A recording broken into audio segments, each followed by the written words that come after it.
तो हम यहाँ पे शुरू कर रहे हैं घटनासार का डे 14 है आज।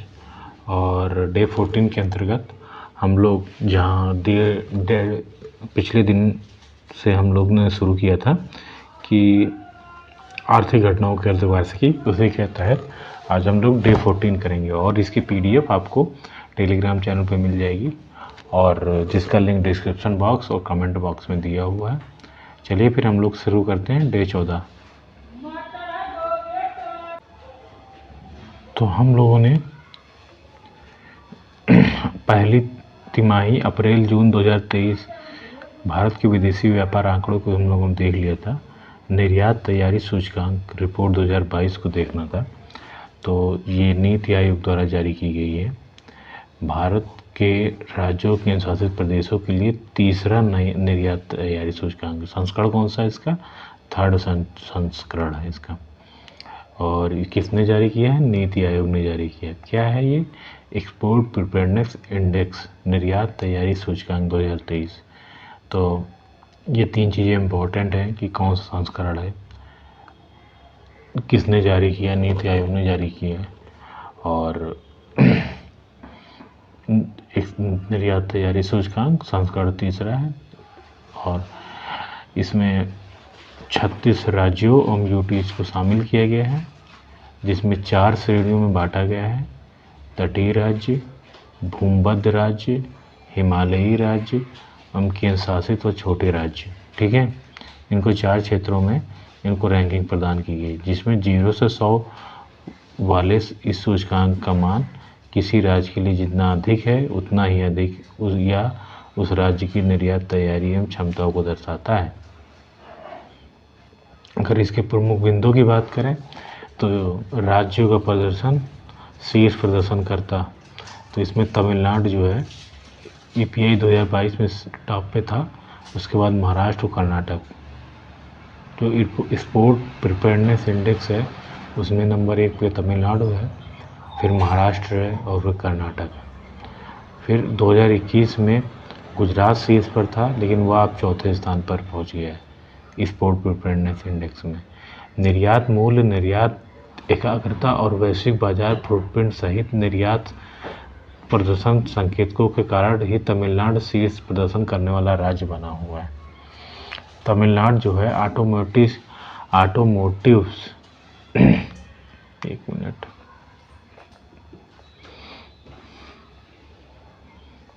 ऑटोमोटिव्स, चमड़ा, वस्त्र, इलेक्ट्रॉनिक सामान जैसे क्षेत्रों में लगातार अग्रणी रहा है। पहाड़ी राज्य में उत्तराखंड ने टॉप किया है और इसमें सेकंड पे हिमाचल है, फिर मणिपुर है, फिर त्रिपुरा, सिक्किम, नागालैंड, मेघालय, अरुणाचल का स्थान आता है। स्थलरूप क्षेत्रों में हरियाणा ने टॉप किया है। इसके बाद तेलंगाना, उत्तर प्रदेश और पंजाब, मध्य प्रदेश और राजस्थान का स्थान है। केंद्र शासित एवं छोटे राज्यों में गोवा ने टॉप किया है। इसके बाद जम्मू कश्मीर, दिल्ली, अंडमान निकोबार द्वीप समूह और लद्दाख का स्थान आता है। वर्ष 2021 में वैश्विक व्यापार को अगर चारों मामलों में टॉप की बात की जाए तो शीर्ष प्रदर्शनकर्ता के रूप में हम तमिलनाडु को देखते हैं। फिर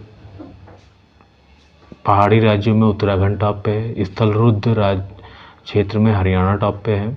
छोटे राज्यों में यूटीज में गोवा टॉप पे। तो 4 हमको टॉपर मिल गए यहाँ पे। कौन कौन से? पहाड़ी राज्यों में उत्तराखंड ने टॉप किया है। स्थलरुद्ध क्षेत्रों में हरियाणा ने टॉप किया है। स्थलरुद्ध क्षेत्र में हरियाणा और केंद्र शासित प्रदेशों में गोवा, फिर जम्मू कश्मीर और दिल्ली का स्थान आता है। केंद्र शासित प्रदेश और छोटे राज्यों में 2021 में वैश्विक व्यापार कोविड-19 महामारी के प्रभाव से उभरता हुआ पाया गया। वस्तुओं की बढ़ती मांग, राजकोषीय नीतियों, वैक्सीन वितरण और प्रतिबंधों में ढील जैसे कारकों का विगत वर्ष की तुलना में वस्तु व्यापार में 27% की वृद्धि और सेवा व्यापार में 16% की वृद्धि का योगदान रहा। फरवरी 2022 में रूस यूक्रेन युद्ध के कारण अर्थव्यवस्था पर बुरा प्रभाव पड़ा, जिसका कारण अनाज, तेल और प्राकृतिक गैस जैसे क्षेत्र प्रभावित हुए। वस्तुओं की व्यापार में उल्लेखनीय वृद्धि देखी गई और वर्ष 2021 के चौथी तिमाही तक सेवा क्षेत्र व्यापार महामारी पूर्ण स्तर पर पहुंच गया। वैश्विक मंदी के बावजूद वर्ष 2021-22 में भारत का निर्यात अभूतपूर्व रूप से 675 बिलियन अमेरिकी डॉलर को पार कर गया, जिसमें वस्तु व्यापार 400 बिलियन अमेरिकी डॉलर का था। वित्त वर्ष 2022 में वस्तु निर्यात मूल्य 400 बिलियन अमेरिकी डॉलर से अधिक रहा। मार्च 2022 तक यह 422 बिलियन अमेरिकी डॉलर तक पहुंच गया। इस प्रदर्शन के कारण कई कारण हैं। वैश्विक स्तर पर वस्तुओं की बढ़ती कीमतें, विकसित देशों से बढ़ती मांग के कारण भारत की वस्तु निर्यात में काफ़ी वृद्धि हुई।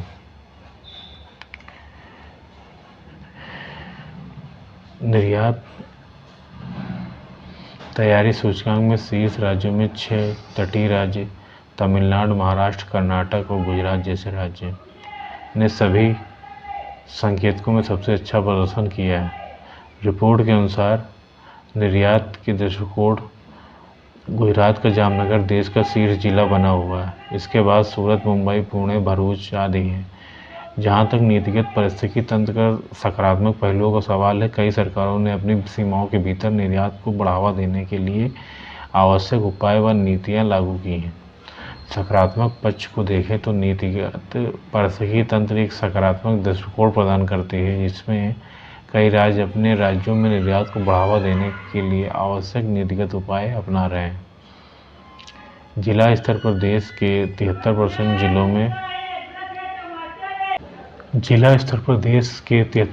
जिलों में निर्यात कार्य योजना के साथ 99% से अधिक एक जिला एक उत्पाद योजना के अंतर्गत आते हैं। तमिलनाडु जो है तटीय में 80 अंक ले रहा है, महाराष्ट्र 78 अंक, ठीक है। इसके बाद ये आप देखिए, अगर नेक्स्ट है EPI 2022 के 4 स्तंभ इस प्रकार हैं। नीति स्तंभ, बिजनेस इकोसिस्टम, निर्यात पारिस्थितिकी तंत्र, निर्यात प्रदर्शन, ठीक है। तो नीति स्तंभ राज्य और जिला स्तर पर निर्यात संबंधित नीति, पारिस्थितिकी तंत्र, संस्थागत ढांचे को अपनाने का मूल्यांकन करता है। बिजनेस इकोसिस्टम राज्य केंद्र शासित प्रदेशों में कारोबारी माहौल, सहायक बुनियादी ढांचे और परिवहन कनेक्टिविटी का आकलन करता है। फिर निर्यात पारिस्थितिकी तंत्र नवाचारों को बढ़ावा देने के लिए निर्यात संबंधित ढांचे, व्यापार, समर्थन, अनुसंधान एवं विकास पर ध्यान केंद्रित करता है। निर्यात प्रदर्शन, निर्यात पारिस्थितिकी तंत्र के बारे में हो गया। निर्यात प्रदर्शन किसी राज्य के निर्यात की वृद्धि, एकाग्रता और वैश्विक बाजार प्रदर्शन का आकलन करता है। EPI के 4 स्तंभों के 10 उप स्तंभ हैं। निर्यात प्रोत्साहन नीति, संस्थागत ढांचा,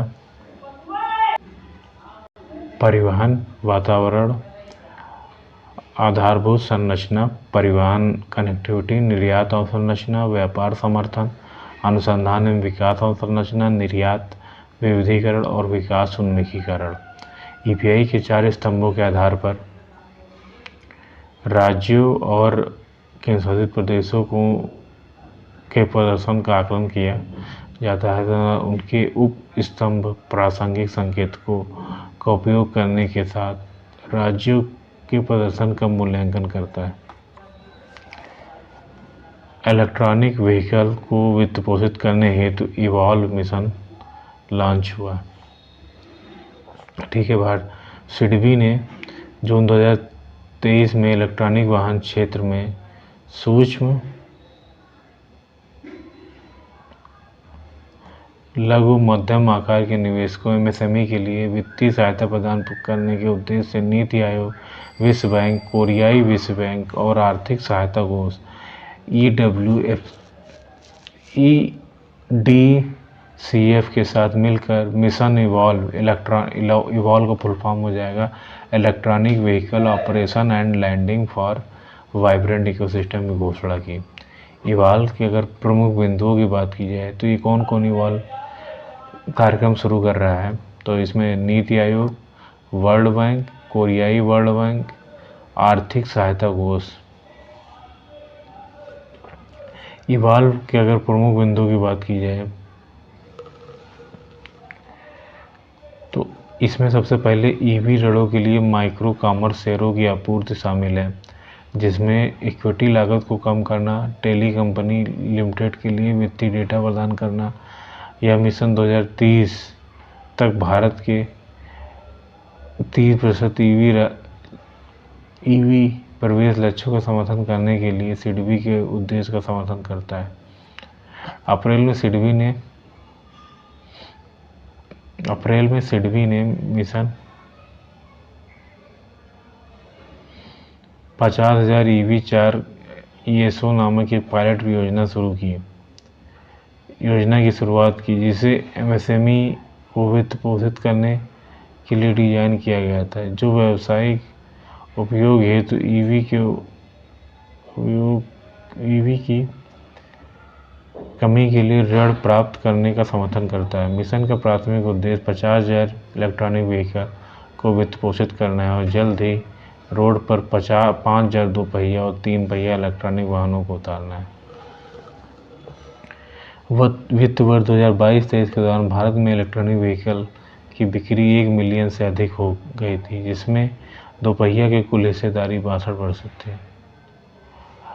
इवॉल्व मिशन भारत में स्थायी परिवहन समाधान के लिए बढ़ावा देने में योगदान देता है। नेशनल मैन्युफैक्चरिंग इनोवेशन सर्वे 2021-22। मैन्युफैक्चरिंग इनोवेशन सर्वे 2021-22। तो नेक्स्ट देखते हैं नेशनल मैन्युफैक्चरिंग इनोवेशन सर्वे 2021-22 है। तो नेशनल मैन्युफैक्चरिंग इनोवेशन सर्वे 2021-22 के अनुसार विनिर्माण कंपनियों में इनोवेशन स्तर के मामले में कर्नाटक सबसे इनोवेटिव राज्य बना हुआ है। कर्नाटक के बाद दादर नगर हवेली, दमन और दीव, तेलंगाना और तमिलनाडु का स्थान है। नेशनल मिशन इनोवेशन सर्वे विज्ञान और प्रौद्योगिकी विभाग, department of science and tech और संयुक्त राष्ट्र औद्योगिक विकास संगठन, united nation industrial development organisation द्वारा किया गया एक संयुक्त अध्ययन है। उड़ीसा, बिहार, झारखंड में इनोवेटिव फार्मों की सबसे कम हिस्सेदारी है।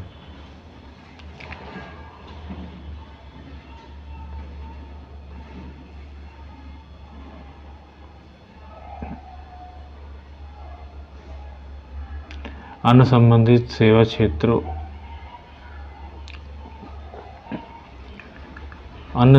सेवा क्षेत्रों MSME को कवर करने के लिए 28 राज्यों और 6 केंद्रशासित प्रदेशों को उपयोग किया गया है। सर्वेक्षण में शामिल 8,000 से अधिक फर्मों में से लगभग 3/4, जिसमें अधिकांश सूक्ष्म, लघु और मध्यम उद्यम है, ने वित्तीय वर्ष 2017-20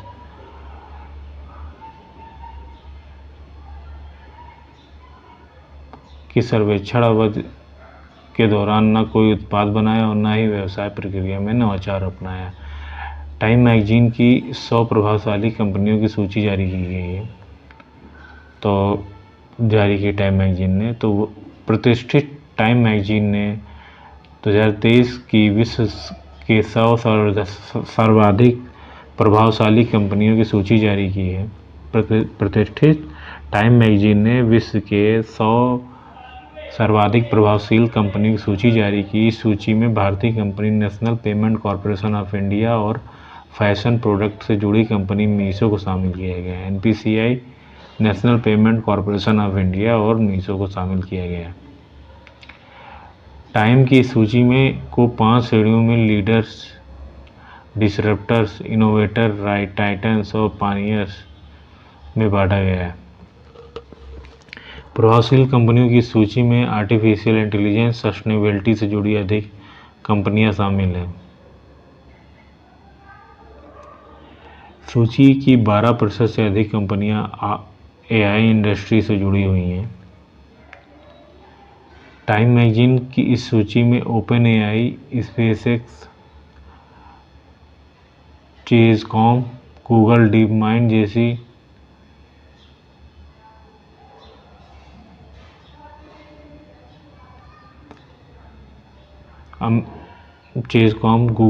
माइंड जैसी शीर्ष कंपनियां शामिल हैं। अमेरिकी सोशलाइट किम कार्दाशियां का अमेरिकी सोशलाइट किम कार्दाशियां का क्लोथिंग ब्रांड किस स्किम्स, सैम अल्टमान को ओपन एआई फुटवियर निर्माता क्रॉक्स, एलन मस्क का स्पेसएक्स भी सूची में शामिल है। किम कार्दाशियां का स्किम्स को टाइम के कवर पर जगह दी गई है, स्थान दिया गया है। सूची में शामिल 2 भारतीय कंपनियों में एनपीसीआई के लिए टाइम मैगजीन ने कहा कि national payment corporation of India ने यूपीआई लॉन्च के साथ ही 2022-23 के दौरान इसके माध्यम से 51% ट्रांजैक्शन किया है। टेक्नोलॉजी क्षेत्र की कंपनियों की सूची में Samsung, Google, deep mind, Microsoft company और आईबीएम जैसी प्रमुख कंपनियां शामिल हैं। रक्षा क्षेत्र के दिग्गज अपनी लॉकहीड मार्टिन ने भी सूची जगह बनाई है। टाइम ने भारतीय कंपनी मीशो के बारे में कहा कि कंपनी विक्रेताओं से कोई कमीशन नहीं लेती। बंगलुरु स्थित मीशो 2022 की शुरुआत में सबसे अधिक डाउनलोड किया जाने वाला शॉपिंग ऐप था। आईएमटी राजमार्ग परियोजना, इंडिया म्यांमार तिब्बत राजमार्ग परियोजना, तिब्बत नहीं sorry Thailand, India Myanmar Thailand IMT राजमार्ग परियोजना सड़क मार्ग से जोड़ने के लिए म्यांमार के रास्ते भारत और थाईलैंड को सड़क मार्ग से जोड़ने के लिए प्रस्तावित आईएमटी राजमार्ग परियोजना पर कार्य तीव्र गति से चल रहा है तथा वर्ष 2022-27 तक इसके पूरा होने की संभावना केंद्रीय सड़क एवं परिवहन मंत्री नितिन गडकरी ने हाल ही में व्यक्त की है। परिवहन पर कार्य की स्थिति के अवलोकन के पश्चात श्री गडकरी ने बताया कि इसका लगभग 70% कार्य पूरा हो चुका है। लगभग 1400 किलोमीटर लंबा यह सड़क मार्ग भारत में मणिपुर के मोरेह को म्यांमार के रास्ते थाईलैंड के मैक सॉन थाईलैंड से जोड़ेगा। मोरेह से मैक सॉन तक जाएगा। इसका विस्तार आगे आसियान के अन्य देश जैसे लाओस, इंडोनेशिया और वियतनाम तक किए जाने की योजना है। इस परियोजना से आसियान देशों के साथ कनेक्टिविटी का विस्तार होगा तथा सड़क मार्ग से ही भारत से थाईलैंड व आगे अन्य देशों तक जाया जा सकेगा। भारत आपसी व्यापार को इससे भी बढ़ावा मिलेगा। आसियान के इन देशों के साथ कनेक्टिविटी में वृद्धि से व्यापार के लिए चीन पर इन देशों की निर्भरता कम होगी। एचडीएफसी का एचडीएफसी बैंक में विलय हो गया। तो हमने देखा एचडीएफसी का विलय एचडीएफसी बैंक में हुआ। तो एचडीएफसी क्या है? आवास वित्त क्षेत्र की निजी क्षेत्र की कंपनी है जो housing development and finance corporation इसका नाम है। सभी वैधानिक औपचारिकताओं के पश्चात इस विलय के मार्ग जून 2023 में प्रशस्त हुआ और 1 जुलाई 2023 को यह विलय जो है इसका प्रभावी हुआ एचडीएफसी का एचडीएफसी बैंक में। इस प्रकार जो है टाटा कंसल्टेंसी जो है सर्विसेज को पीछे छोड़ते हुए एचडीएफसी दूसरी सबसे बड़ी कंपनी बन गई है आरआईएल रिलायंस इंडस्ट्री लिमिटेड के बाद एचडीएफसी बैंक। इस विलय के कारण एचडीएफसी के सभी शाखाओं ने एचडीएफसी बैंक के रूप में कार्य शुरू कर दिया है। एचडीएफसी के शेयर्स 13 जुलाई 2023 से स्टॉक एक्सचेंज से हटा लिए गए और एचडीएफसी के शेयरधारकों को उनके 25 शेयरों के बदले एचडीएफसी बैंक ने 42 शेयर दिए। इस विलय के पश्चात बाजार पूंजीकरण की दृष्टि से एचडीएफसी बैंक देश में रिलायंस इंडस्ट्री लिमिटेड के पश्चात दूसरी सबसे बड़ी कंपनी बन गई तथा टाटा कंसल्टेंसी सर्विसेज को इसने तीसरे स्थान पर पछाड़ दिया। एक आवास ऋण संस्थान के रूप में हाउसिंग लोन संस्थान के रूप में एचडीएफसी की स्थापना 1970 में हुई थी। इसकी अनुषंगी इकाई के रूप में एचडीएफसी बैंक की स्थापना 1994 में हुई। आज एचडीएफसी बैंक देश में निजी क्षेत्र का सबसे बड़ा बैंक है। 1 जुलाई 2023 को एचडीएफसी का विलय अपनी ही अनुषंगी इकाई एचडीएफसी बैंक में हो गया। 2023-24 के लिए खरीफ उपज के न्यूनतम MSP की बात करते हैं, न्यूनतम समर्थन मूल्य। 2023-24 के खरीफ उपजों के लिए नए न्यूनतम समर्थन मूल्य की घोषणा केंद्र सरकार ने जून 2023 में की। नए न्यूनतम समर्थन मूल्य इस प्रकार निर्धारित किए गए हैं ताकि किसानों को उनकी उपज की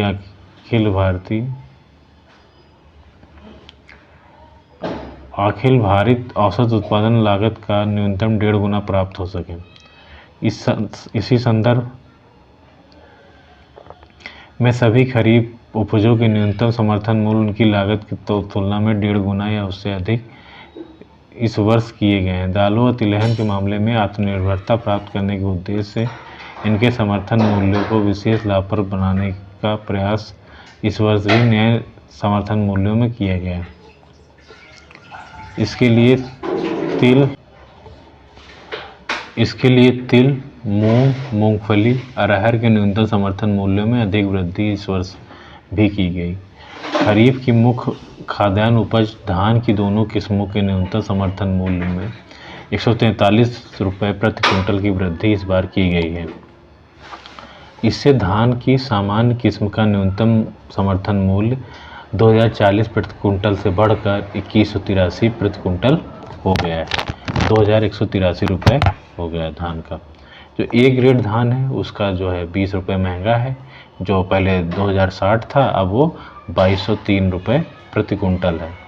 न्यूनतम समर्थन मूल्य में इस वर्ष सर्वाधिक 805 रुपये प्रति क्विंटल की वृद्धि तिल के मूल्य में की गई है, जहां इसका पहले 7830 प्रति क्विंटल था इसका मूल्य, वह बढ़ के 8635 प्रति क्विंटल हो गया है। सामान्य श्रेणी का धान न्यूनतम समर्थन मूल्य 2183 है, ठीक है। जहां लागत की अगर बात की तो 1455 है।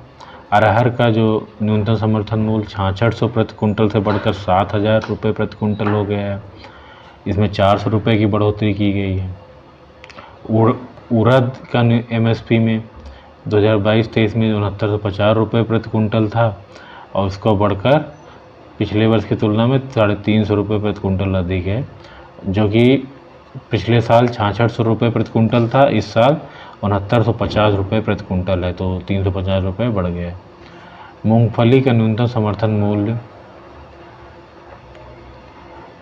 5850 रुपये प्रति क्विंटल से बढ़कर 6377 रुपये प्रति क्विंटल किया गया है, तो इसमें 527 रुपये प्रति क्विंटल की वृद्धि हुई है।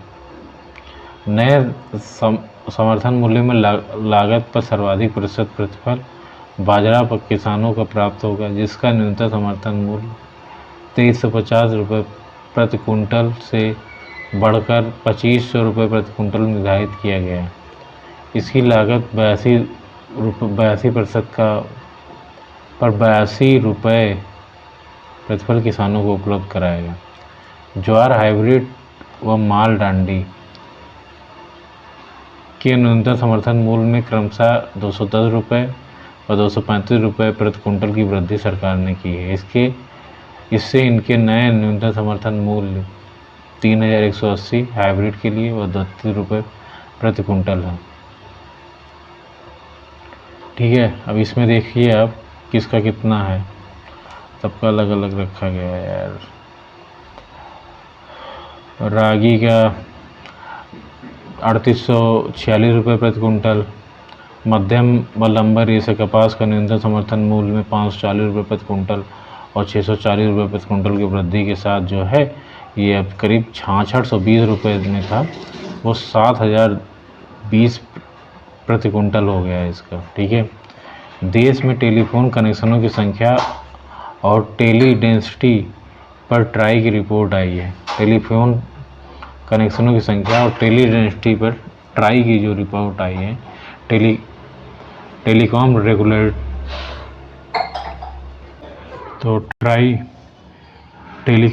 रेगुलेटरी अथॉरिटी ऑफ इंडिया की रिपोर्ट आई है टेलीफोन कनेक्शनों और उसकी टेली डेंसिटी पर, ठीक है, ट्राई।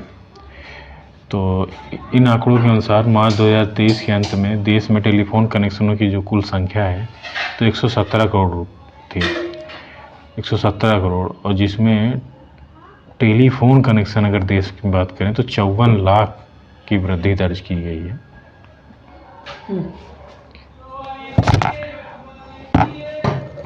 54 लाख की वृद्धि दर्ज की गई है टेलीफोन कनेक्शन में, और जो पिछले वर्ष जो मार्च 2022 में थी वो 116 करोड़ थी। तो 54 लाख दर्ज की गई है टेलीफोन जो बढ़े हैं इस साल। तो 25 मई 2023 को जो रिपोर्ट जारी हुई इसमें 117 करोड़ कनेक्शन है, 114 करोड़ जिसमें वायरलेस है और वायर युक्त जो है 2.84 का कनेक्शन है। जो वायर लाइन टेलीफोन के थे उनके 2.84 है, बाकी वायरलेस 114, मतलब मोबाइल फ़ोन 114 करोड़। इन आंकड़ों के आधार पर मार्च 2023 के अंत में टेली डेंसिटी 84.5 थी, 100 व्यक्तियों पर 84.5 टेली डेंसिटी। टेलीफोन संख्या जो 100 व्यक्तियों पर 84, करीब 84.5 टेलीफोन है देश में। ट्राई के इन आंकड़ों के अनुसार मार्च 2023 के अंत में देश में कुल 117 करोड़ टेलीफोन कनेक्शन, शहरी कनेक्शनों की अगर बात करें तो 65 करोड़ जो है शहरी कनेक्शन है, वही ग्रामीण में 51 करोड़ ग्रामीण कनेक्शन है। और इस प्रकार टेली डेंसिटी शहरी क्षेत्रों में 133% है और वहीं ग्रामीण क्षेत्रों में 57% है। सर्वाधिक टेली डेंसिटी की अगर बात करें तो 273% दिल्ली में थी, जबकि बिहार में न्यूनतम 55% थी। बिहार में है और फिर उत्तर प्रदेश में है। बिहार में 55 है, उत्तर प्रदेश में 66 है, फिर मध्य प्रदेश में 66, करीब 67 है। तो चलिए फिर इसे होगा, ट्राई की रिपोर्ट आ गई टेली डेंसिटी और टेलीफोन कनेक्शन पर। नेक्स्ट आते हैं हम लोग, देखते हैं फोर्ब्स ग्लोबल 200 कंपनियों की सूची 2023 जारी की गई है।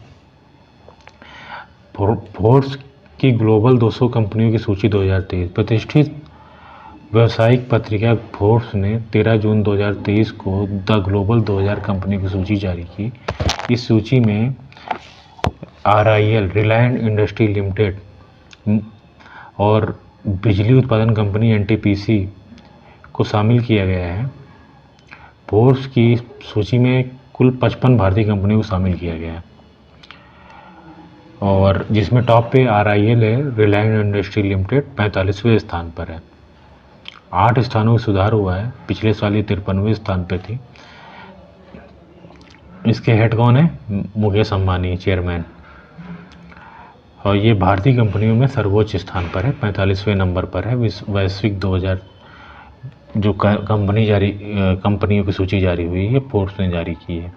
भारत की सबसे बड़ी बिजली उत्पादन कंपनी NTPC लिमिटेड ने 2023 के लिए फोर्ब्स की द ग्लोबल 2000 सूची में 52 स्थानों को सुधार कर 433वीं रैंक हासिल की।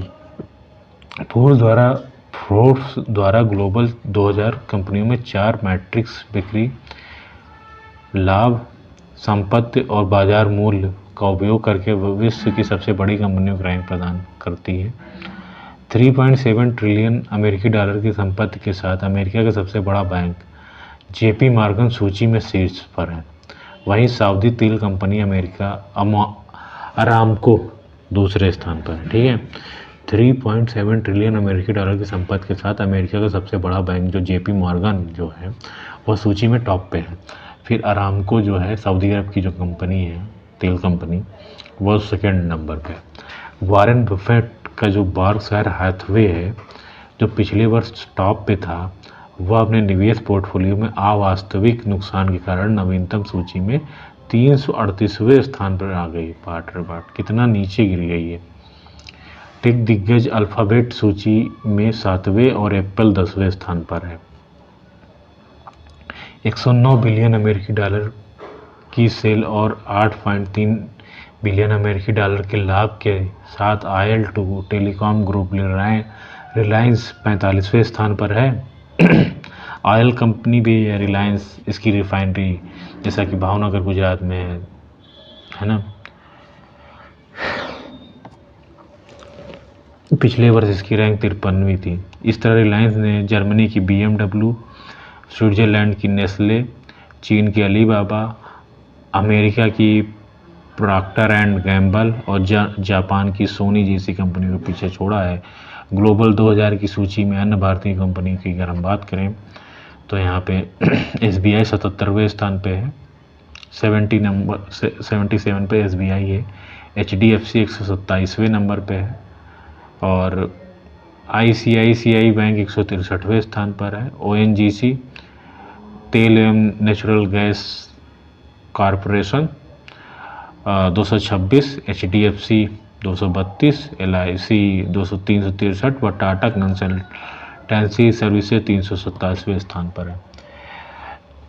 चलिए फिर आज का लेक्चर हम लोग यहीं पे समाप्त करते हैं, क्योंकि आज लगभग हो गए हैं 7-8 पेज। कल हम लोग यहाँ से शुरू करेंगे TCS और रिलायंस 2023 में शीर्ष भारतीय ब्रांड, ठीक है, मतलब टाटा कंसल्टेंसी सर्विसेज। चलिए फिर हम लोग यहाँ पे आज का लेक्चर ऑफ करते हैं। ये डे 14 है, इसका PDF आपको टेलीग्राम चैनल पे मिल जाएगा और उसको डाउनलोड करके आप पढ़ लीजिए आप, और इसको सुन लीजिए, आपको काफ़ी आराम से कंठस्थ चीज़ें हो जाएंगी, जिससे एग्जामिनेशन में आपको फ़ायदा मिलेगा। और हाँ, डेली जो करंट अफेयर्स होगा वो मैं शाम में लाऊंगा आपको, ठीक है। चलिए फिर, धन्यवाद।